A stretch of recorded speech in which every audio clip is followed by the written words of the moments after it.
What's going on YouTube? So family three rows are very practical, but they're not often all that exciting.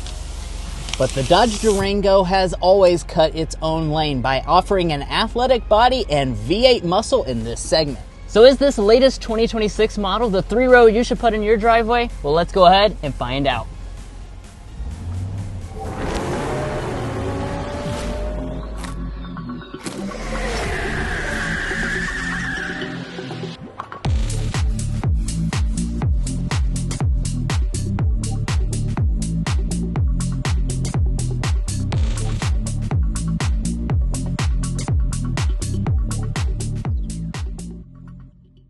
Alright, so let's get things started under the hood. So the Durango is available with 4 different engine options, 3 of which are V8s. This is the 5.7 liter HEMI V8 with 360 horsepower. It's paired to an 8-speed automatic transmission, and with all-wheel drive it gets 16 miles per gallon combined. Now the base price of the Durango is $41 grand, and you can have a V8 for as little as $43 grand. And if you're looking to buy one or any vehicle, we'd encourage you to check out carconfections.com/newcarquotes to get the best price at dealerships. Now, of course, we're going to take it out for a spin to show you the performance of that V8. But first, we need to shut up the hood, take a look at the outside as well as the inside. Now, one of the big things for 2026 is that all trim levels have either standard or available V8 power. And as we just discussed, this does have the 5.7 HEMI under the hood. Now, because of that, in addition to that, classic, very aggressive looking Durango styling, you are going to get those elements such as the functional hood scoops up here at the top, signifying that it has the V8 under the hood. Now, kind of matching in with that aggressive grille, you have aggressive looking headlights. We have a standard full LED arrangement, projector LED for your low beam, and then you also have this reflector LED over here, as well as your top and bottom daytime running light and turn signal indicator. As we move around to the back, we continue with that very muscular design. Yeah, and let's break down some of the individual design elements. You're probably accustomed to a lot of these, but we have the spoiler up here at the top. We have the rear wiper, the full-length taillights all the way across the back with prominent Dodge branding. And these are going to be partially LED taillights. That includes your brake light and your turn signal or LED, as well as all of your accenting. However, we do still have an incandescent reverse light. Now, as we drop down to this lower diffuser, I like that it's all body color. I also love the fact that you have dual integrated exhaust outlets. And we need to talk about towing because that's a highlight for this Durango. You start out at around 6,000 pounds for the standard V6. However, if you get the V8 like what we have, it's 7,200 pounds, and as a maximum, you can actually tow up to 8,700 pounds, which is unheard of for this segment.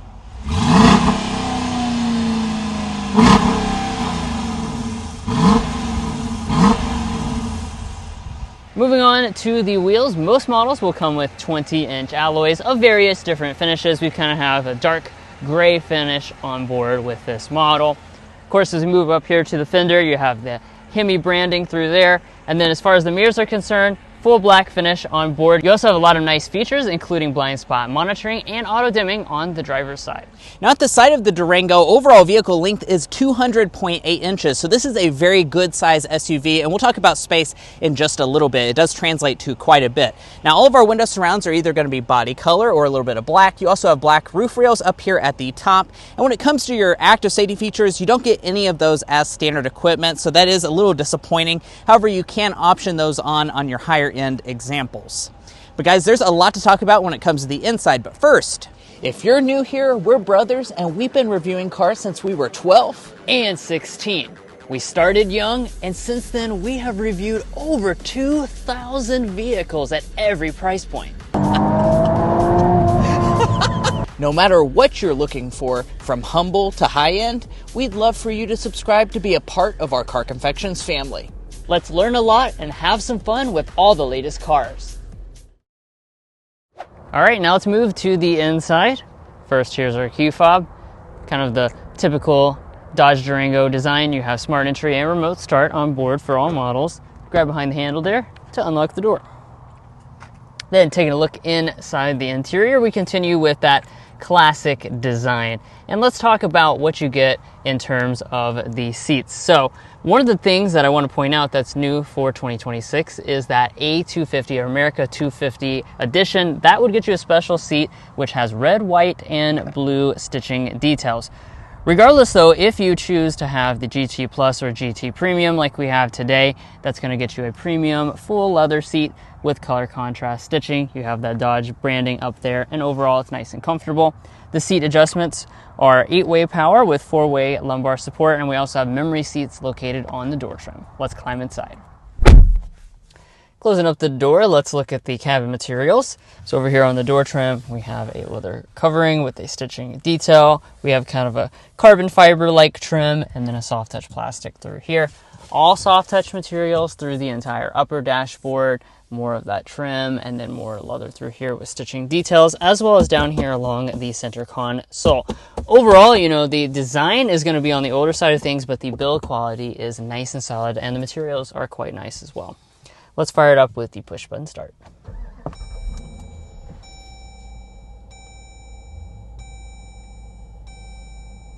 First up with the individual details, we'll have our gauge cluster. As you can see, this is a partially digital, partially analog setup, and you can scroll between the different types of information right there on the steering wheel. Now as we move back to the steering wheel itself, we get an aggressive design matching with the rest of the vehicle. Flat bottom, perforated leather here, nice thick feel in the hand. You even have paddle shifters behind the steering wheel as well. And then one, rather surprising element is the fact if you get anything except the base GT model, you get a power adjusting steering wheel. That's very rare for the segment, even on the fully loaded models of rivals. Now, let's take a look at interior storage next. Opening up our console, you have two little compartments there, but this is the main one, of course. And inside of here, we've got our donuts to put it to the test. It fits 10 donuts inside, so that's going to be a little below the dozen donuts required to pass and less than some of the main rivals. But we still have more storage. We've got our 2 cup holders, we have some storage right there, and then we have the available wireless phone charging pad as well as all your other connections to charge up. Moving back to the shifter, traditional electronic style, pull back for drive, bump forward for reverse. There is no available 360 camera, so this is what you're going to get on all models. Resolution is definitely a little bit old school, but we've got the active trajectory, and you also have back parking sensors. There's no electronic parking brake. It's got the push style with your foot, not a button. And then let's move over here to our climate controls. So we've got a 3-zone automatic system. It has all the physical buttons through here to adjust your temperature and main things such as fan speed. You also have physical controls for the heated seats as well as the ventilated seats, and then there's your heated steering wheel right there in the center. Now right here with the climate controls, we have the volume knob. There's going to be a few different audio systems you can choose from. We've got the 9-speaker Alpine sound system since we've got a GT with a V8. Let's hear it.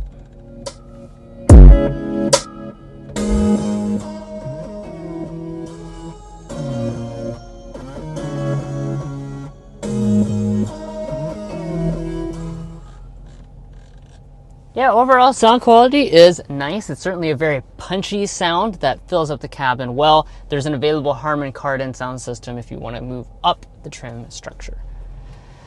All right, taking a look at technology. We continue on with the 10.1-inch Uconnect 5 display. This has all the main features you'd expect, including Apple CarPlay and Android Auto. We also have the built-in navigation system. Up top, all Durangos have an auto-dimming mirror. We have some remotes up there, and then as far as your sunroof, this is the available sunroof. Just a standard size unit, and as you can see, of course, it opens up. But what about the rear seat area of the Durango? Well, first and foremost, I want to talk about some space as well as feature highlights for the rear. First, let's talk about the space. So what we're sitting at is 39 inches of legroom and about 40 inches of headroom. Those are both actually quite good figures for this segment, although I will point out in terms of legroom, it is going to be less than a lot of the more modern competition like the Hyundai Palisade and Kia Telluride. Now, when it comes to the official Car Confections ruler, I brought that along so I get a realistic knee room figure for you. This seat is adjusted to Drew, who's 5'8". I'm 5'9" for reference. We're still sitting at some really good numbers, 9 inches of overall knee room. Now, my feet can easily slide up underneath of the seats, so that's pretty nice. Also, you can recline these seats a pretty good distance as well. Just be aware, these are fixed position seats, and they do not slide forward and backward.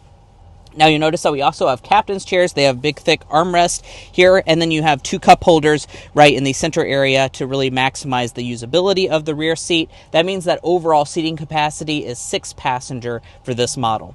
Now, if you go to the center area, we'll start by talking about some of the features. You have rear vents standard on all models, as well as the USB ports, plus a household style outlet, so you can really keep everything charged up that you need to charge up. Additionally, if you choose pretty much anything besides the very base model, you're going to get heated back seats. That's typically something you don't see until you get to the way more expensive models in this segment. Now, as far as other features, we have some manual climate controls. So if you like it simple, it's really simple here in the back. You also have vents that come out of the ceiling. Checking out the door trim, it's going to be soft touch plastic on all of the upper part. You have a leatherette pad for your arm to rest on, as well as quite a bit of door storage down below. But let's go ahead and check out the third row. In order to get back there, it's pretty simple. You just press that button right there and then grab this little strap, and that's going to release it and allow the seat to tilt out of the way. I will say you'd have to fully remove a car seat though, so some of the other rivals have a much better folding mechanism than this. It does make for a really nice and wide opening though. And getting back into the third row, honestly, guys, a lot of people sleep on this Durango's third row. This is a fantastic third row. We're sitting at 33.5 inches of leg room and well over 36 inches of headroom. So, like I said, I'm 5'9". I still have plenty of headroom. Also, the thigh support is just fantastic back here. My thighs really feel almost no different than the second row. It's also like stadium style seating, so I'm sitting up nice and tall here in the rear. Now, there are just 2 seats back here, so that's something to keep in mind. Like I said, you have less seating capacity than some of the rivals. You have a cup holder though, a pretty big rear glass piece, and vents coming out of the ceiling. So as far as how this rates on the third row rating scale, we are missing some features, but as far as space, this is definitely fit for adults. Walking up to the tailgate, we have a standard power tailgate across the entire lineup. There is no kickability on the Durango. Now, as far as the cargo space, once more, this is actually going to be a pretty large option for this segment that a lot of people don't necessarily consider. We have 17 cubic feet behind the third row, 43 cubic feet behind the second row, and 85 cubic feet as a maximum. That does mean it's not quite as good as something like a Toyota Grand Highlander. However, it is still going to be very much on par with most of the rivals like a Kia Telluride and Hyundai Palisade, as well as things like a Honda Pilot. Now, speaking of all those numerous rivals, we'd encourage you to check out carconfections.com/vehicle rankings. We've looked at every 3-row midsize SUV on the market and ranked them in individual categories, things like cargo capacity, third row, interior luxury, technology, powertrain choices, and value. And you can sort the list based on the category that's most important to you to really help you make an informed buying decision, because these are big vehicle segments that have a lot of options, and this will really help you make a good decision when you're buying your car. Once again, carconfections.com/vehicle rankings. Now, as far as the third row, we don't have a power folding third row. However, it's very simple to fold it down. You just grab that little lever right there, and that's going to allow the seat to be easily folded down. And then for the second row, I will have to go up there and do it manually.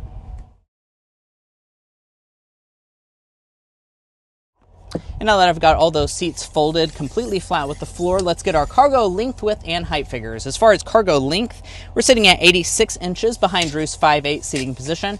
From behind the second row of seats, keep in mind they are fixed position, 51 inches of length. And from behind the third row, a little bit less at 18 inches. Now, as far as the opening, 44 inches wide. And the height, really good, 32 inches tall. Now let's get our load-in height as well. That's going to be on the taller side, sitting at 32 inches. Now, if I lift up the floor, as you can see, there's actually quite a bit of underfloor storage. There's also a spare tire included.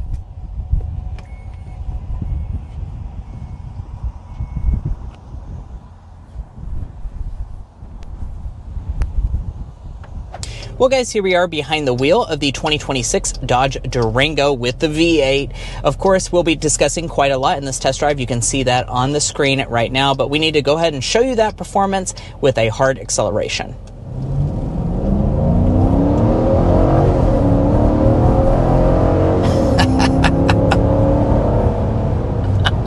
And that's 60.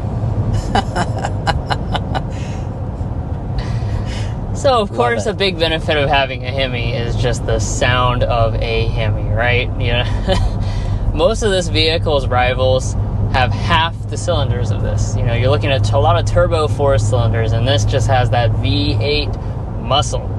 So, what is the muscle specifically? Well, this is the 5.7 liter HEMI V8. It makes 360 horsepower and 390 pound-feet of torque.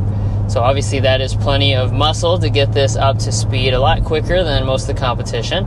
We're just a bit over 6 seconds to 60 miles an hour. Yeah, and this is the, standard V8 option. There are 2 other V8 options that are faster than this one, but I'd say most people will probably be going for this version because this, of course, has a really attractive price point. We'll talk about that a little bit later, but you can have this for as little as $43,000, which is pretty crazy for that level of performance. Now, on the basic end, you have a 3.6 liter Pentastar V6, 295 horsepower, 260 pound-feet of torque. So this is a pretty significant upgrade when it comes to that. As far as a 0 to 60, it's 7.4 seconds. That's in line with most of the rivals, but like, we said, probably the reason you're looking to buy this is because you want that extra performance. So this is a good leap forward. You also have the 6.4 liter 392 HEMI V8, and that's going to decrease your 0 to 60 down to 4.4 seconds. And of course, you have the crazy versions like the Hellcat as well.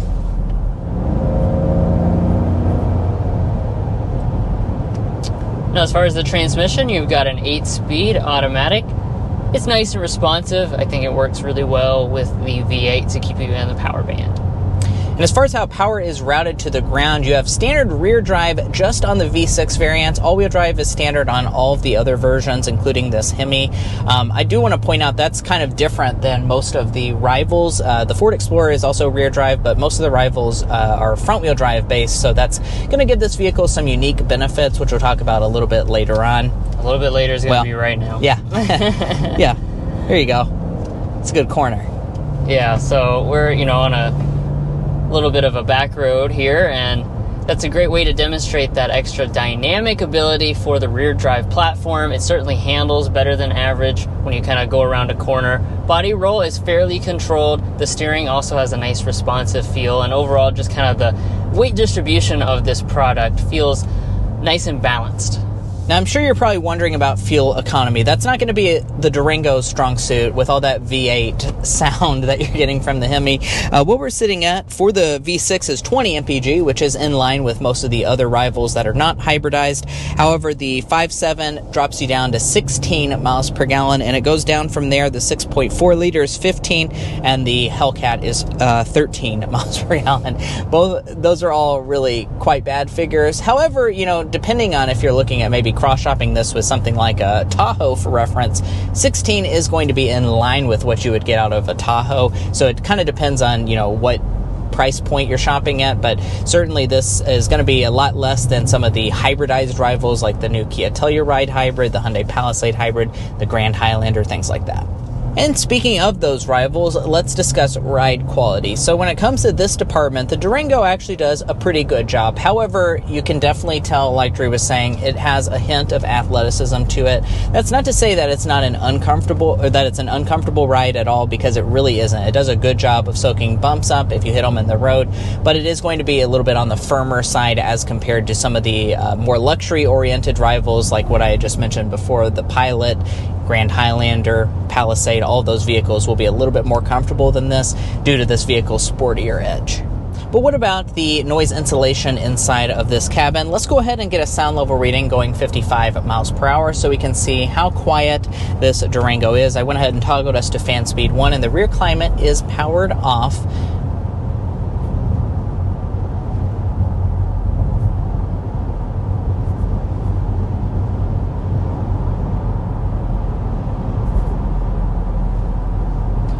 .7 decibels is what we are sitting at as our sound level reading.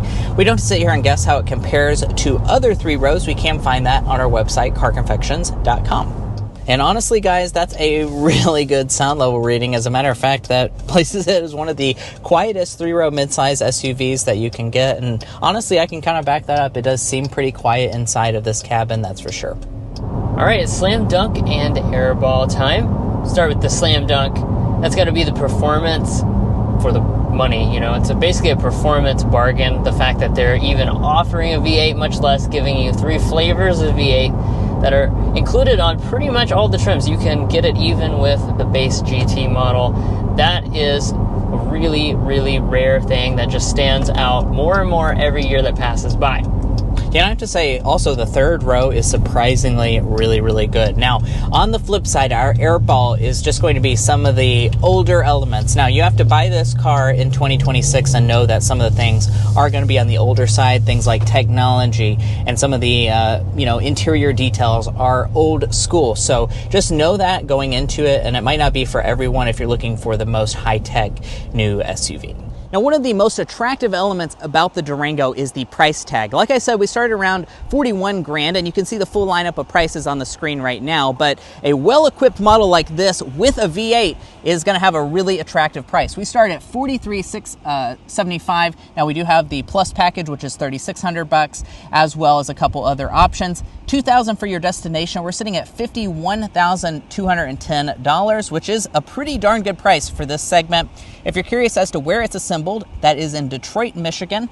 And if you're looking to buy a Dodge Durango or any vehicle, we'd encourage you to check out carconfections.com/newcarquotes. The reason you should do that is because we have a tool on our website that'll connect you with local car dealers in your area to get you the best price. It's also going to give you access to invoice pricing information, which is a great tool to use if you plan on doing dealership negotiation. There's a link to that in our video description, as well as a pinned comment at the top of this video, and you can check out things like a monthly payment calculator as well. But guys, what about Dodge's resale, reliability, and warranty? First up, let's talk about resale value. Dodge as a brand is rated at an estimated retained value after 5 years and 60,000 miles of 55.17%, and after 10 years and 120,000 miles, 25.19%. It's worth noting that those are actually pretty good resale value figures. It's above the industry average for all brands. However, it is still less than some of the Japanese rivals like Honda or Toyota. Now, when it comes to reliability, with our latest 2026 data, Dodge is rated below the overall industry average compared to all other vehicle makes.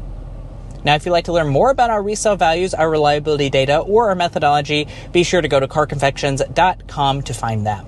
Now, when it comes to your warranty, you do have a 3-year 36,000 mile basic warranty, a 5-year 60,000 mile powertrain warranty. No complimentary maintenance. And that's going to wrap up our in-depth review of the 2026 Dodge Durango. If you enjoyed watching this video where we drive this V8 3-row, we'd appreciate you subscribing down below and becoming a part of our family. We have a lot of fun on this channel, and I promise you won't want to miss out. If you're already a part of our family, thank you so much for your continued support because you make this all possible. And we'll catch you next time as we sample more of the latest automotive delicacies.